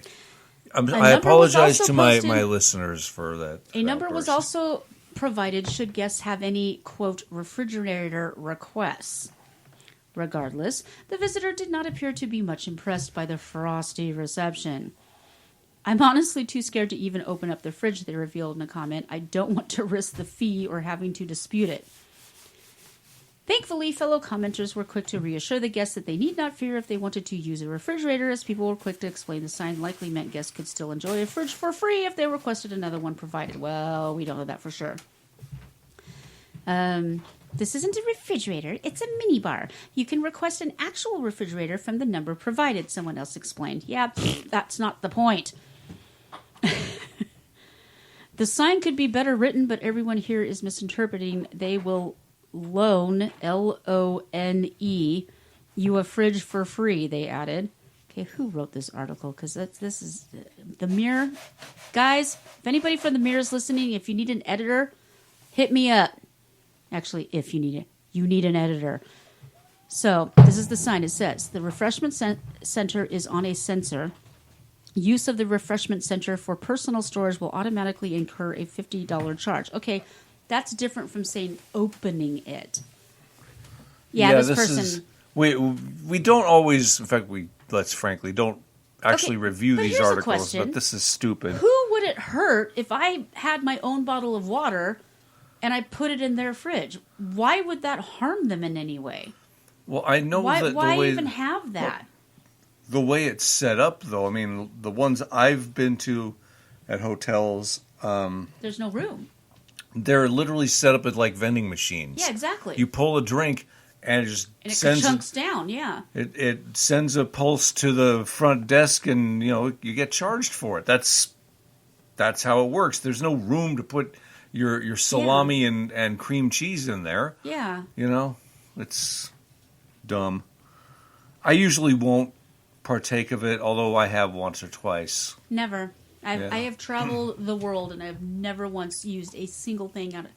I am not going to pay $12 for a $1.50 bottle of, tiny little bottle of booze or water or whatever. I ain't doing that. I'm not paying $20 for peanuts. Ain't happening. Yeah. Just ain't happening. I'm not stupid. I don't care. I always rely on the kindness of strangers. And they always take me up to the nearest whatever convenience store. All right, your turn. Okay. I still can't get over this houseboat that sunk because of its empty. That's just cracking me up. All right, we're still boozing. Let's keep going. We're still boozing, and we're not losing, but somebody is. Somebody is. Somebody is. This buy our stuff. Go to our website. Here we go. Also is a skill that I guess I missed my calling. This is probably my favorite so far. She was so bombed, she blew up a house. I think that's all I need to say. All right, I'll give you some more That's details. a pretty good headline, though. That's better than Props. the dork at the mirror. Anyway, Props. a Canadian woman who caused $10 million in damages after... Million. We're all putting our pinky near the mouth. Thank you, Mike. Crashing into a house and causing an explosion, is now suing the concert venue that provided her alcoholic beverages. Wait, what? Yeah, she went to a concert. Why is it she their got fault? smashed and then blames them. Okay. As she claims the owners are to blame. The car bomb fiasco occurred in August 2019 while Daniela Lace, 26, was driving home from a Marilyn Manson concert. That explains it. At the Budweiser Gardens Arena in London, Ontario. The beautiful people, the beautiful people. Anyway, yes, I used to be a fan. After drinking at the show, after drinking at the show and getting behind the wheel. Opposite of fan. Non-fan. That would be no. It's like actively dislikes, like goes out of my way to not be a fan. I have no idea. I'm not into linguistics Hater, tonight. maybe hater. Just maybe a hater. hater's the Just word, a hater. After drinking at the show and getting behind the wheel, Lays crashed her Ford Fusion, registered to her father. She fused her Ford course. crashing. Yeah, she fused her Fusion. Registered to her father. Fission of or course, fusion?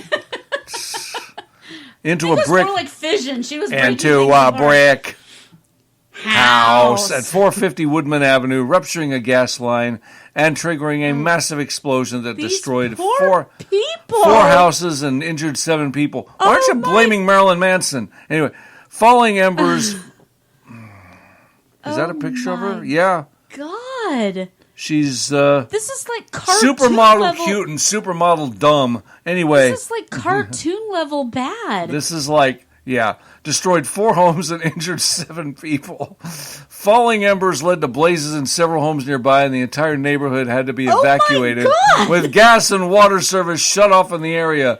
All told, the blast reportedly caused damages in the neighborhood of $9.8 million to $14.7 million. This is like me doing the dishes. It's like a total destruction. The final impact of Mrs. Lay's actions have been enormous, with a total damage estimate approaching $15 million, Judge George Orsini No wonder told the she's court. trying to sue the venue. It's the only way she can pay it off. Meanwhile, victims included 2 police officers, and 2 firefighters, who suffered numerous injuries, with one firefighter forced to spend more than a week in a hospital before being discharged. Shows a picture of her walking down the street, all slumped she was over. Cute. She's cute. That doesn't mean she's got brains. Wow, they show a picture of the devastation. It looks like Oh my God! It looks like Ground Zero. My God. God! Yeah, Lay's. I'm going to share this story on Facebook. Go big or go home, you know. Well, she certainly did that. You don't have. Lays to certainly go, pled but guilty you to can. 4 counts of impaired driving. Was slapped with a 3-year prison How do you sentence get in 4 counts of 2021. impaired driving? You can only drive once. I don't know, honey. You were- I don't know. I don't know You the were justices. snockered. You were tanked. You were really. It's Canada, honey. They do things a little differently Blame there. Canada. Blame Canada. However, the Canuck wasn't about to throw away her shot at easing the financial strain. This month, she and her father Sean Lees, who had the I'm car. surprised she doesn't have an OnlyFans or a GoFundMe. She probably does. We'll I get to that in a bet few minutes. she does. We'll get to that in a few minutes. I'm sure there is one.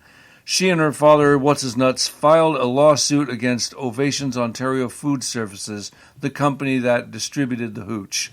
They claim that the libations purveyor, fancy language here. Libations purveyor. Want a beer? That goes with the song that Chat just posted. There she was, just a walking down the street, singing dum a diddy diddy dum did she do. You can't see it, but he's banging his head on the microphone. Jimmy is a headbanger. Anyway, shares liability for the blast at the grounds of staffers ejected Lees from the venue while failing to take steps to ensure she would not drive home. They're not cops. They're not security. But if she's that wasted, the least they could have done is, I don't know, called her an Uber, maybe. I don't know. I mean, is that that their responsibility, though? I mean, No, it's not.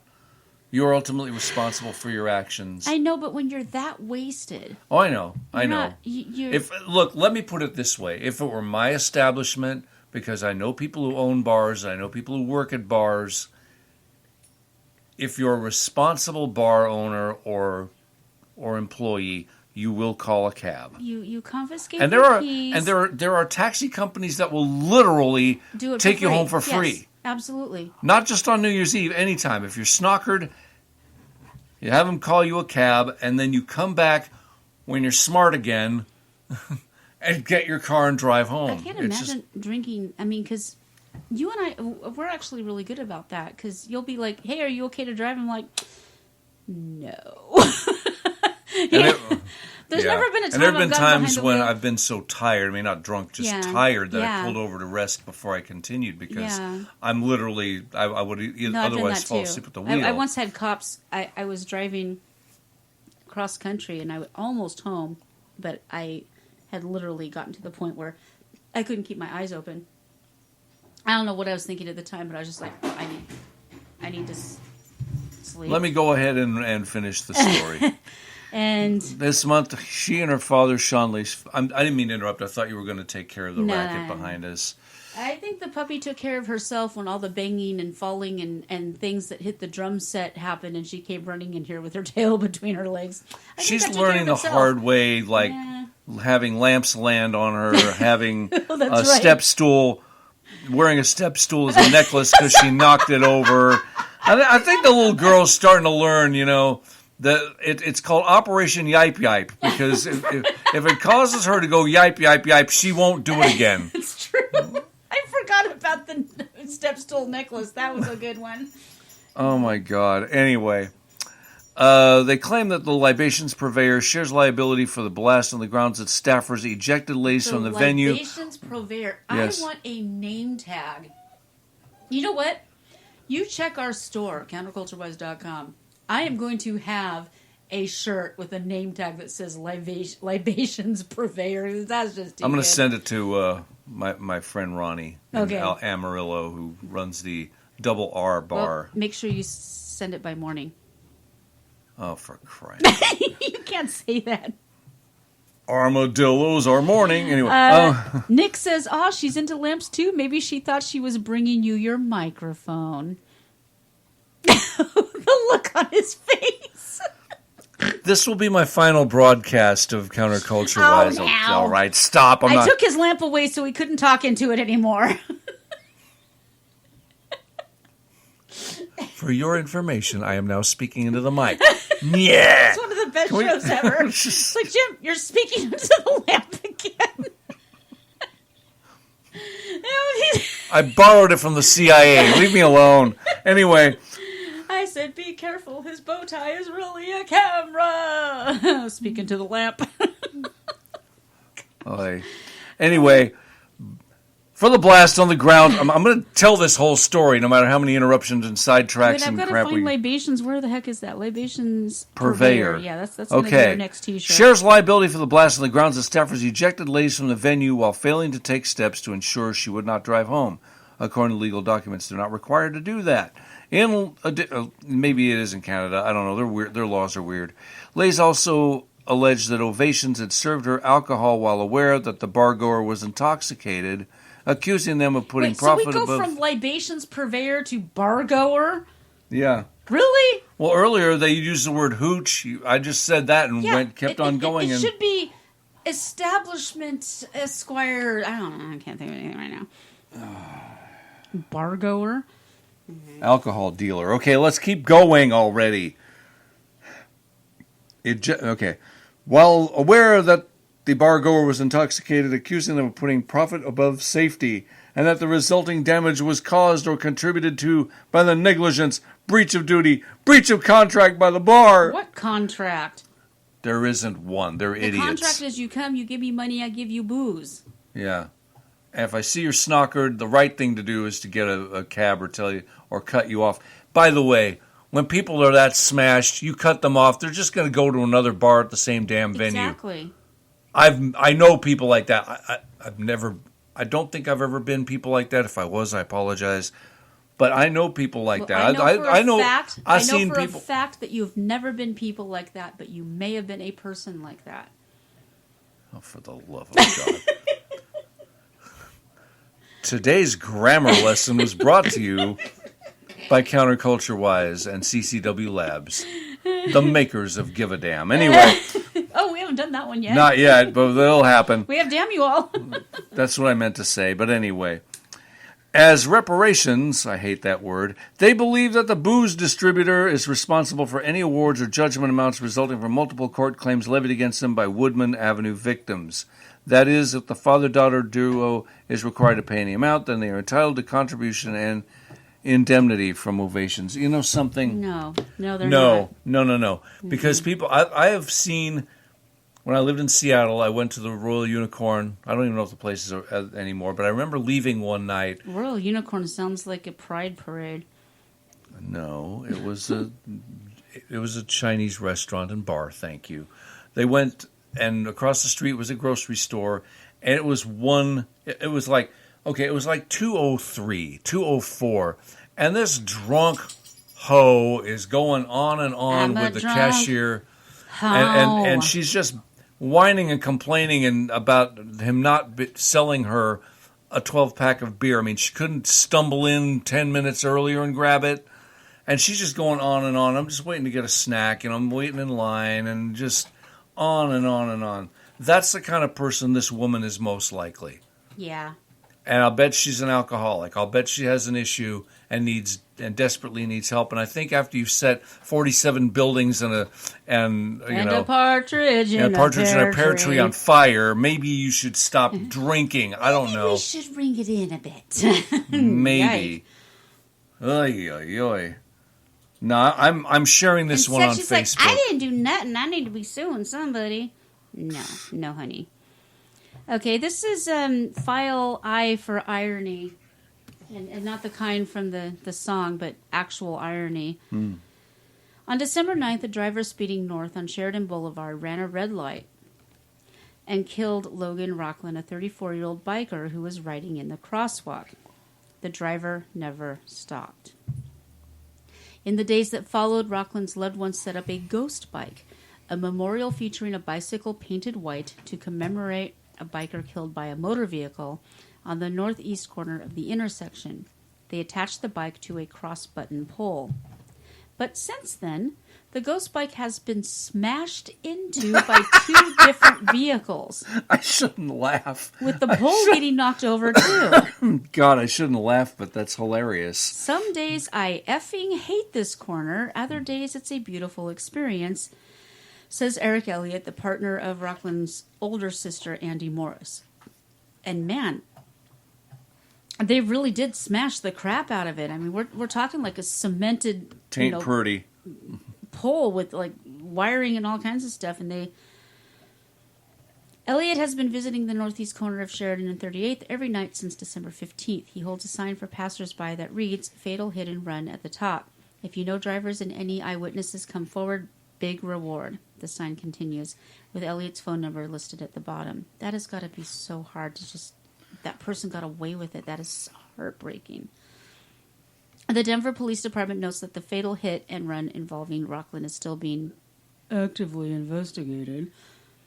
But with just grainy camera images of the two cars that sped through the red light that night, one of which hit Rockland, Elliott wants to obtain more information from members of the public who may have been in the area. Question.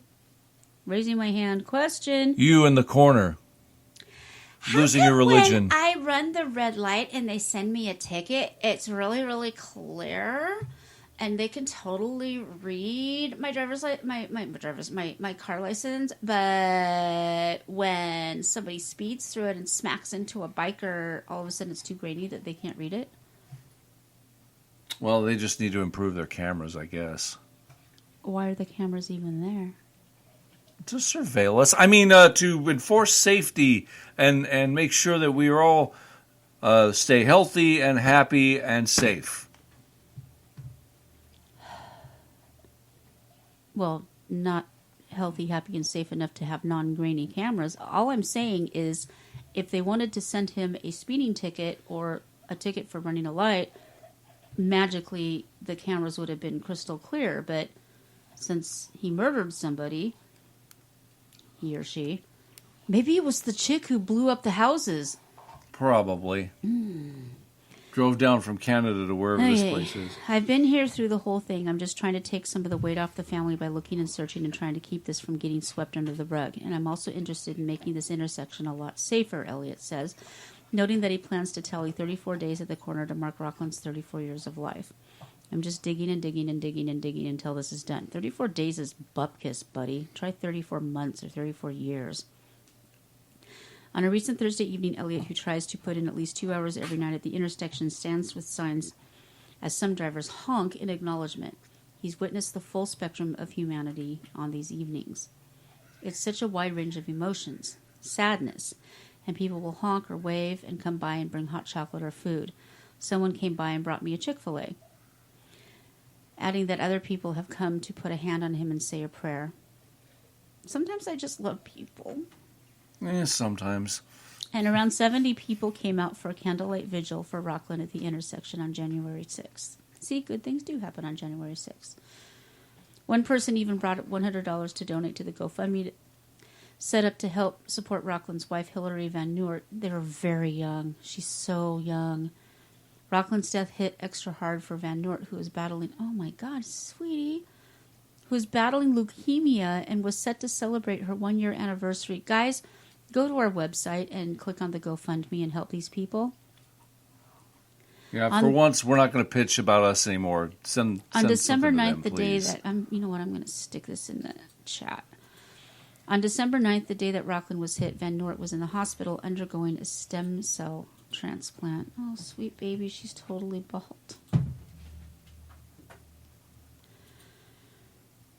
Damn, I mean, jeez, this just gets worse and worse. It seemed like it was going to have a happy ending and still will, God willing, but we lost Logan along the way. It was just terribly unfair, says Morris, who described her brother as someone who was outdoorsy and very social with a big group of friends. On this particular Thursday night, one man waiting at a red light near where Elliot is standing rolls down his windows to mention that he lost his mother 12 years ago. I hope you find that effer, the man says. I've had at least a dozen people telling me a horrific story like that, Elliot says. Sometimes people will come up and they're in tears, complete strangers, and they're so moved. They'll have a story or they knew someone. So there is an absolute satanic, evil, horrible person out there, but there's so many more good people. That's what we need to know about each other. Mm-hmm. While he hasn't seen an accident during the time he's been standing on the corner, Elliot has witnessed the negatives associated. I didn't expect this to take such a turn. Associated with America's car-centric culture, and now they're talking about how cars are bad and this and that. And people go up on the curb, they're driving really fast. He said the city of Denver should add arrows to the lanes and ban right turns on red at this particular intersection. Simple fixes. Simple, cheap, effective fixes. Why aren't they doing it? Okay. It goes on to a little bit more, but criminy. Sorry I laughed at the beginning. No, I mean, the beginning's funny, but then it just gets worse and worse and worse, and then their puppy died, and then she had a miscarriage, and then aliens came and stole their eyeballs, and it's like, my God, how far? I mean, criminy! So anyways, I placed in the GoFundMe in chat and helped this poor sweet woman. I mean, she lost all of her hair. She lost her husband. I thought our Christmas sucked balls, but I think she has us beat. Oh, God, with a sucked man. Okay. Wow, they've raised $91,000 of their goal of $60,000, so they're not. She's doing okay. Good. She's doing okay. Good, but send the money anyhow. All right, this goes to Green Bay, Wisconsin. An investigation is underway after a suspicious package containing narcotics was addressed to the Green Bay Police Chief's office. Officers say the package was intercepted Probably internally. not the best idea, but okay. The package was intercepted internally at the U.S. Post Office Tuesday before reaching Chief Chris Davis.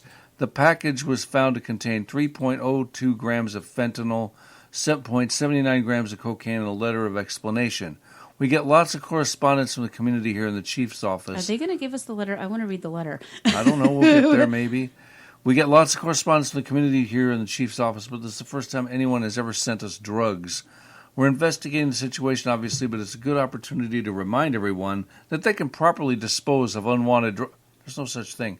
Unwanted drugs or medications by using the drug drop box in our lobby or turning them over to one of our patrol officers. I want a drug drop box. How can I get one of those? I don't know. Serve the community. Drop your drugs here. You know what? Your Man, guns, I've too. I'll already take dropped those, too. some drugs, man. I'll take the guns, too, guys. Yanagana baby. Christ.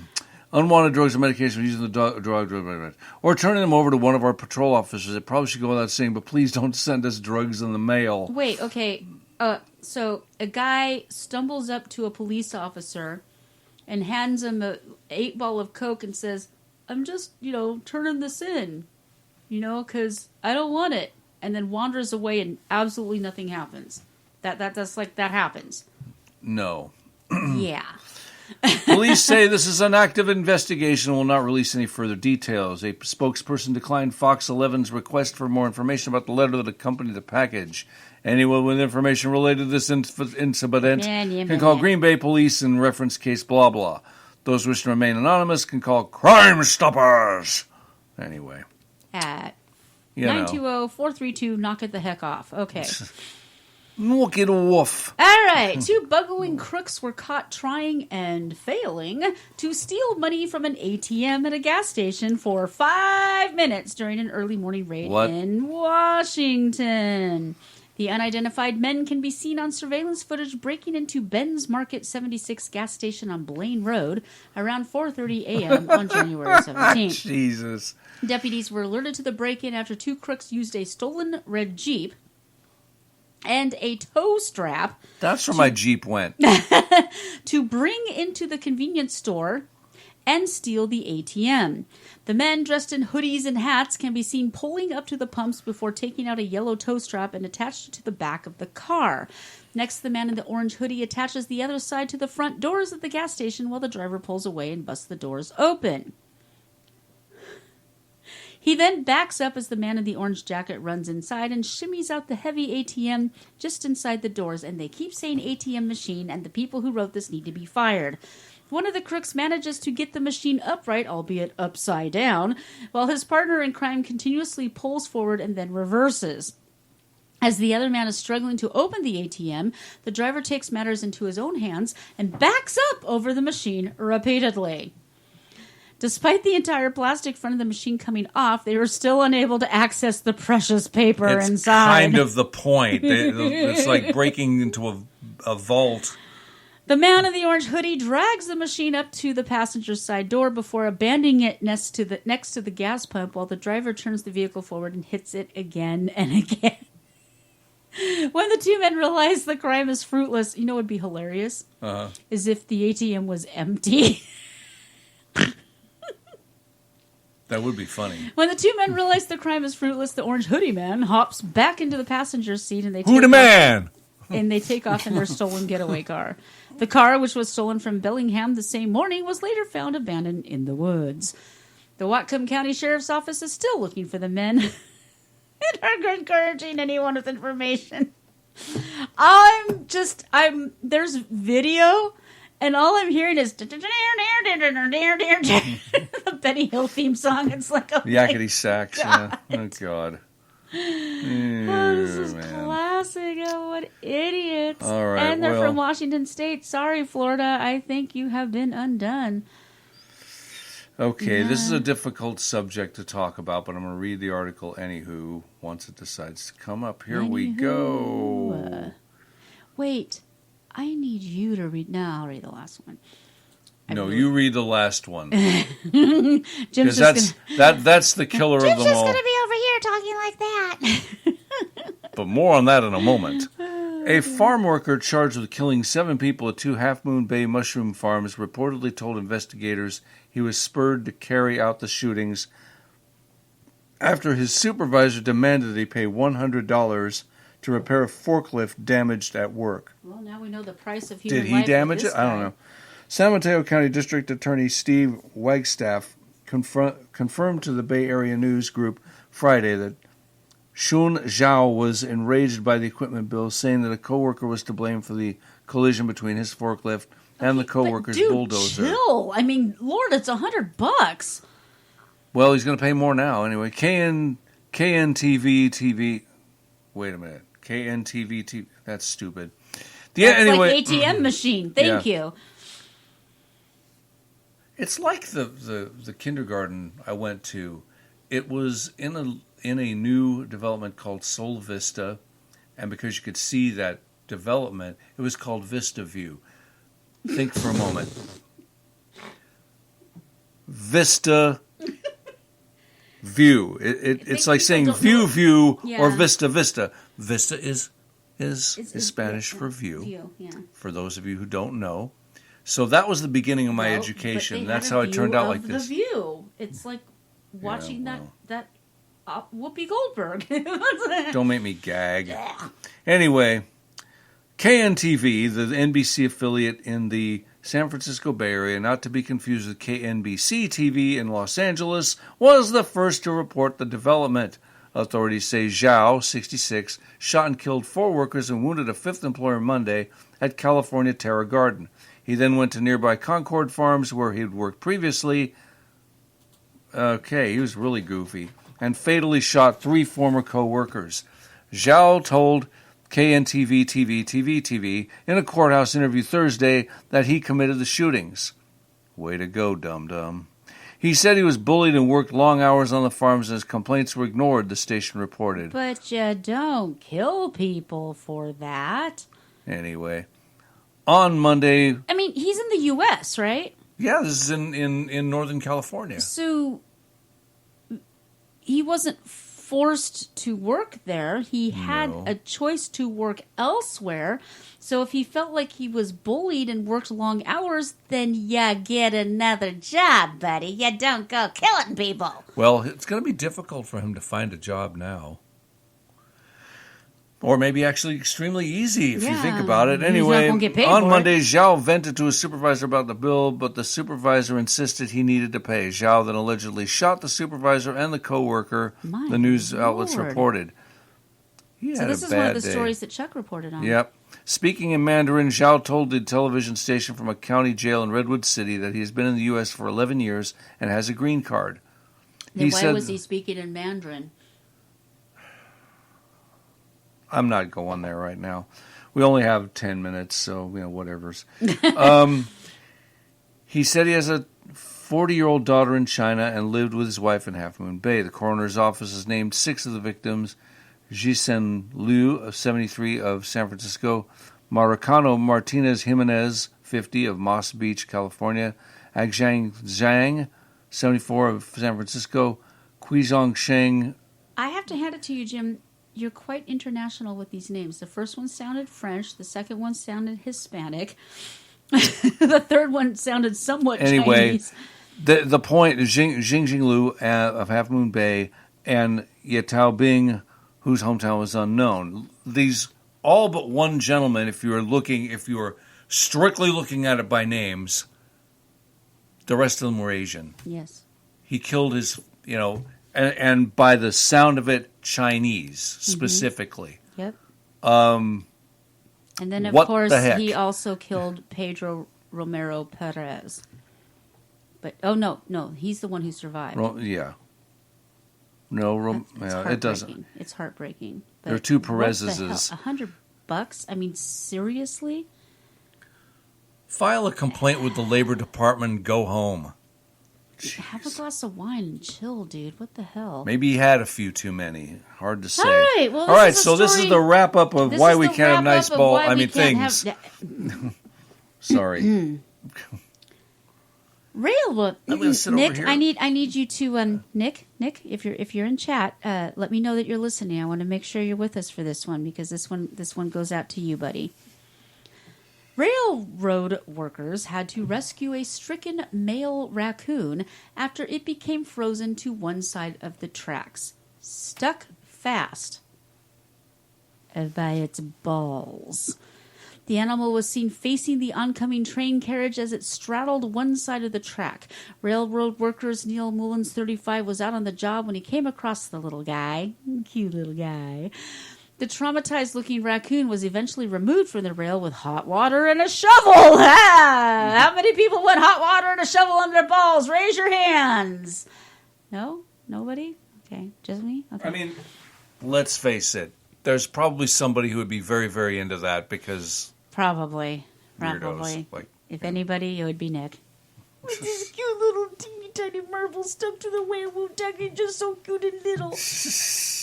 All right, so Man, Neil... you can't take that sitting down. Never mind. Yeah, that's the only way you can take it. Hot water and a shovel. Wang! All right, so this dude, Neil, who sadly, I don't know why they're telling us this other than for the joke, is from Cochran, Georgia. There's no other reason to tell us other than that. Said, I poured the warm water under his bottom while a coworker worked the shovel under his butt to try to break him loose. I know it was just a raccoon, but I'm still talking like this. And just so you know, this is not The Onion or Babylon Bee. This is from Yahoo News. You can see the pictures. If Head you on feel over you to need to. counterculturewise.com. There's video. I'm not making this up, I swear. Okay, then. She swears. She isn't making this up. The trash panda was nearly trashed. Okay, thanks, Dave. God, we have the best listeners.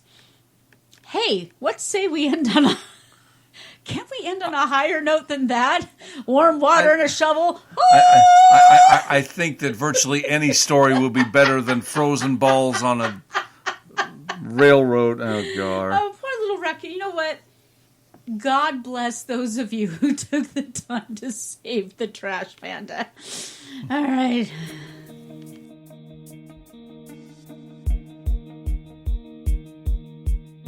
Here on Counterculture Wise, we may rant, we may rave, but most of all, we go against the current culture because we believe, to the core of our beings, that humans are good and the world is an amazing and beautiful place. At the beginning of our show, we give you news of the weird and wonderful, but that is just the tip of the magnificent iceberg that is our world.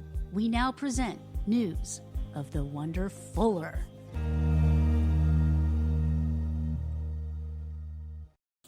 Alrighty. The hills are alive. You can see me spinning around in a big, gigantic, grassy area. Yeah. The famous Von Trapp family from The Sound of Music is developing a dramatic TV series about their lives following the iconic movie, which is being billed as The Crown meets This Is Us. The scripted drama called Baroness is being developed by George Von Trapp's great-great-grandson, Miles Von Trapp Derbyshire. Miles is the New York City-based grandson of George's eldest son, Rupert, who is actually depicted as Liesel in the beloved Oscar-winning 1966 movie. So they Miles, gender swapped? It sounds like it. Miles 38 tells Page 6 there will be moments of conflict as with any family, but most importantly there are moments of tremendous strength, hope, and acceptance.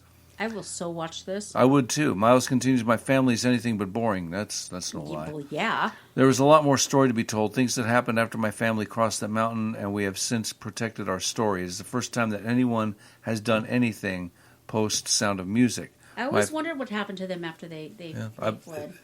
It would be interesting. My family's very quiet. We were raised to live in a bubble, but now we're going to speak up and tell the story. Nice. Miles says the historical drama will be a world away from the Rodgers and Hammerstein created musical and movie. It will instead be centered around the family of his grandson, Baroness. Grandmother. All kinds of gender swapping. Yeah, you're just swapping his them grandmother, right. Baroness Henriette Von Trapp, who was married to Rupert, the eldest son of George Von Trapp, played by Christopher Plummer, magnificently, I might add, in the Oscar-winning movie. Then again, everything Christopher Plummer did was amazing. Years. I need to go back and see it again. Okay. Henrietta was confined to a wheelchair at age 22 after suffering from polio, but was still able to raise 6 children. One of them, Miles's mother, Stephanie. The show will be set in the period after the singing family fled Europe in the early 1940s and bought a farm in Stowe, Vermont, which became a guest house called the Trapp Family Lodge. I want to visit that. It might not even exist anymore. We'll have to see. The family matriarch, Maria von Trapp, famously played by Julie Andrews in the movie, will be featured as a character in the show, but her depiction will be dramatically different. The family insists that Maria was a very loving but strong-willed woman with a temper and who is a powerful driving force to keep the family going.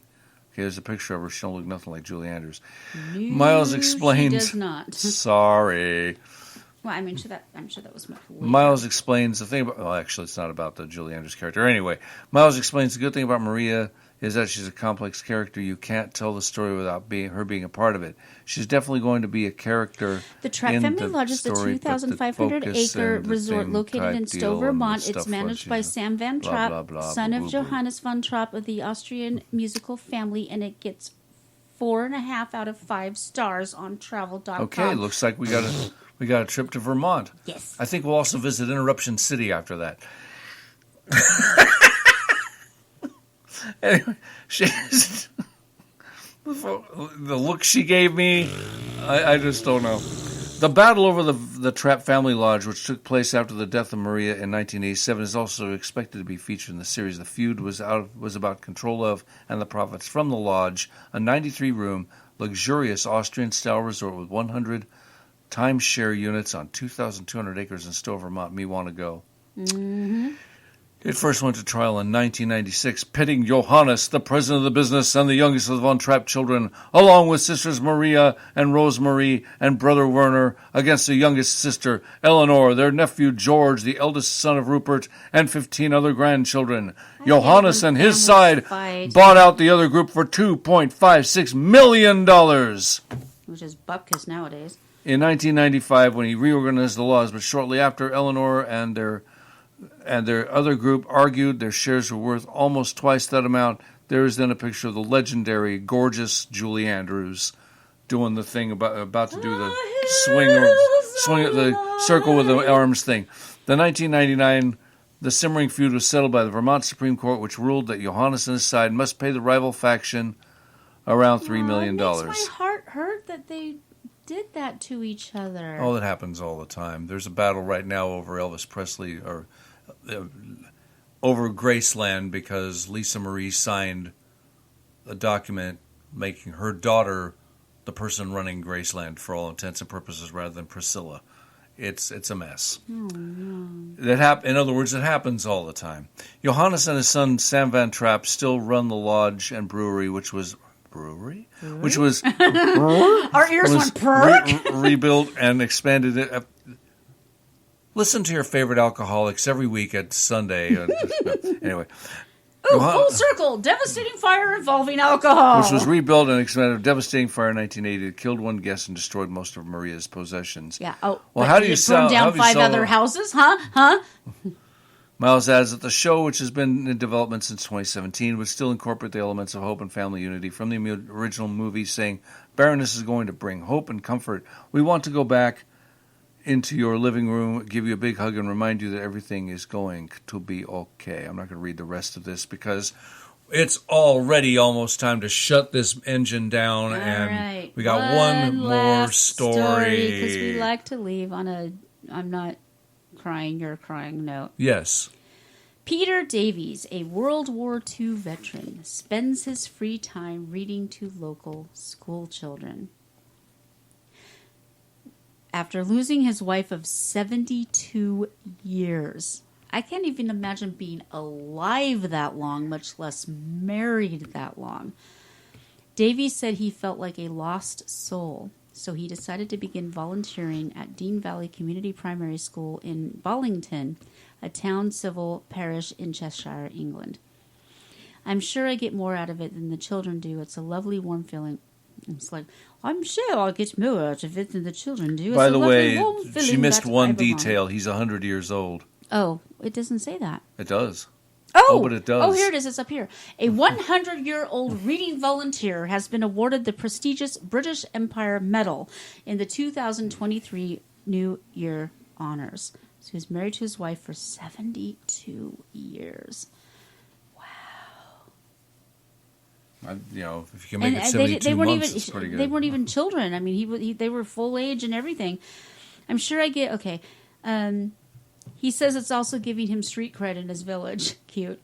My street cred is tremendous because I'll be going anywhere in the village and a child will shout out, "Hello, Mr. Davies," and I feel 10 feet tall, he said. He looks really good for being 100. I mean, he looks... I would look like good that now. Okay. The school's head teacher described Davies as inspirational, generous, considerate, and thoughtful. He has gifted his time for so many children over the last 6 years to instill a love of reading that we'll never be able to say thank you. And there is a video featuring him, so head on over to counterculturewise.com where you can follow all of these links, see other things.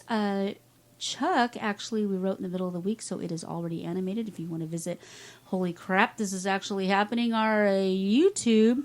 Our successful YouTube. Well, it was, but we've been shadow banned into oblivion. But we're also on BitChute and Rumble and all the other places. So head on over to see those videos. And folks, it's been an amazing evening. I've had a blast. I don't know about you. It's been a great weekend, and this is a great way to cap it off. Thank you. Yeah. We love you, every single person who is listening to us live, listening to us in the future. 47 years from now, when everybody but Max is dead and gone, Max will still be doing the Christmas special without us. Max will still be doing the Christmas special without us. And people are still... We love you guys. We love you guys. We love you. In the year 2525, we love you guys. We do. All Folks, right. have an amazing week. You know what? Go forth and do something good for someone and yourself. We love you. We'll see you next week. Thanks for hanging out and chat, guys. I love you both. All two of our audience. Bye. We love them. Bye.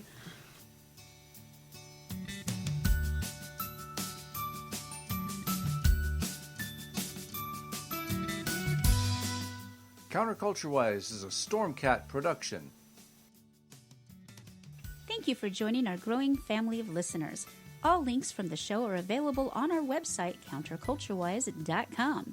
Find our archives on any of your favorite podcast hosts.